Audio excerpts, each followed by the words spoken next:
Hey beer tubers, Ryan back with another episode of San Diego Beer Vlog. Thanks for joining me once again. Weather's been hot and even more humid than normal for San Diego. So I am a bit tired from work this week, ending my work week, and I'm hot. No air conditioning here, so I'm going to take a look at a style I think is very refreshing, and that is a Geuze from Belgium. And this is the Oud Beersel Oude Geuze Ale, or as they say on the bottle, was it Oud Geuze Ale? Sure, I'm butchering that. Apologize. This is a 6% Geuze. What is a Geuze?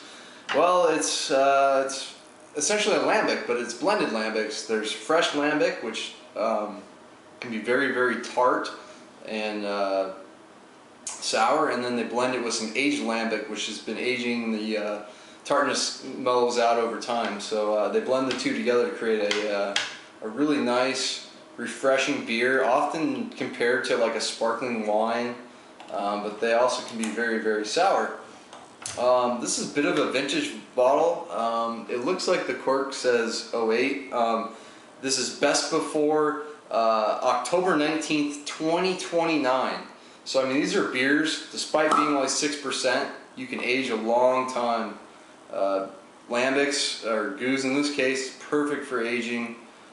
Usually they give like 30 years out, so this might be a 2009 bottle. I'm not entirely sure.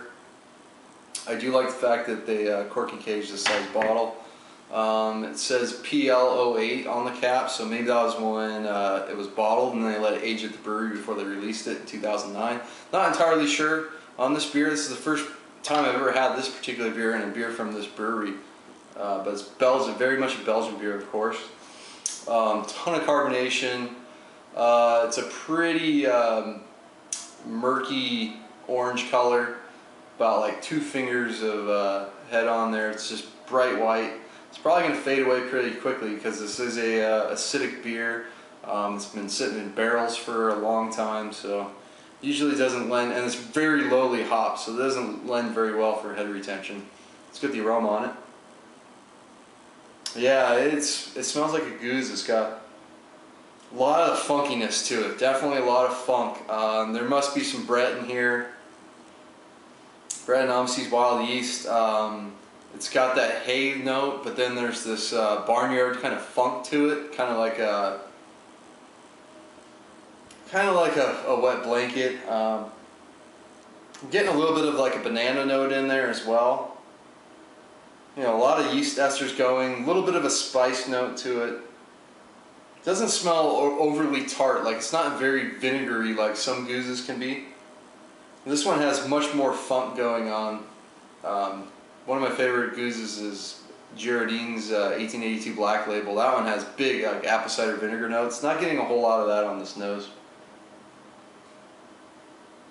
But yeah, more of a Brett character for sure. So I'm ready to dig in. Cheers.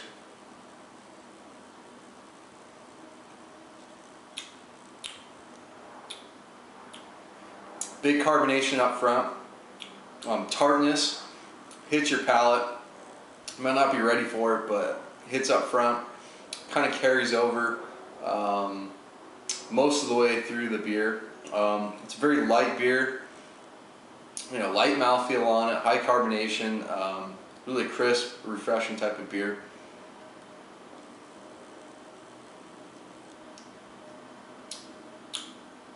It's not too highly acidic or vinegary like the nose indicated.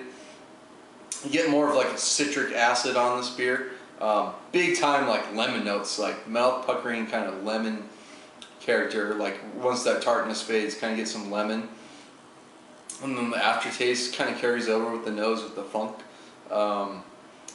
Very kind of like dry finish, some hay notes, more of that kind of wet wool kind of blanket, but not too much of that.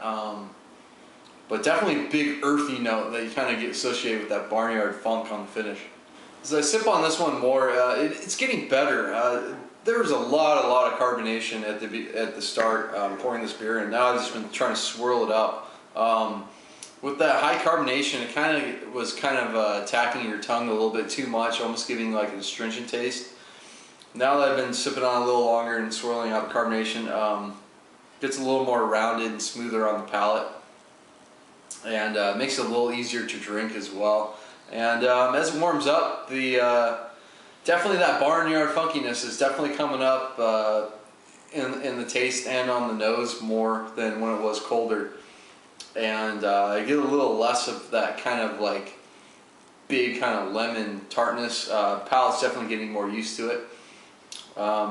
It does remind me a touch of Cantillon's Classic Geuze, which I've had, and that kind of has some similar qualities to this one, where it doesn't have big like vinegary notes to it. Definitely more citric acid kind of component to it, along with that big barnyard funkiness to it. So that said, it's still not as smooth and drinkable as Cantillon. I think that's where that brewery just gets the praise that it does and is so highly sought after, is because it is complex, but it's also very smooth and drinkable. This one's a notch below that. And I still like some other gouzes more, so I'm going to go with a B on this one. I think it's definitely above average geuze. Does have a little bit of nice complexity, but nothing that like the top gouzes out there that I've tried, like the Girardin, the Cantillon, the Three Fontaine. Those are all above this one, but I do have a few other gouzes I'm going to be reviewing soon, so we'll see how those all stack up as well. So until next time, please comment and subscribe. Cheers.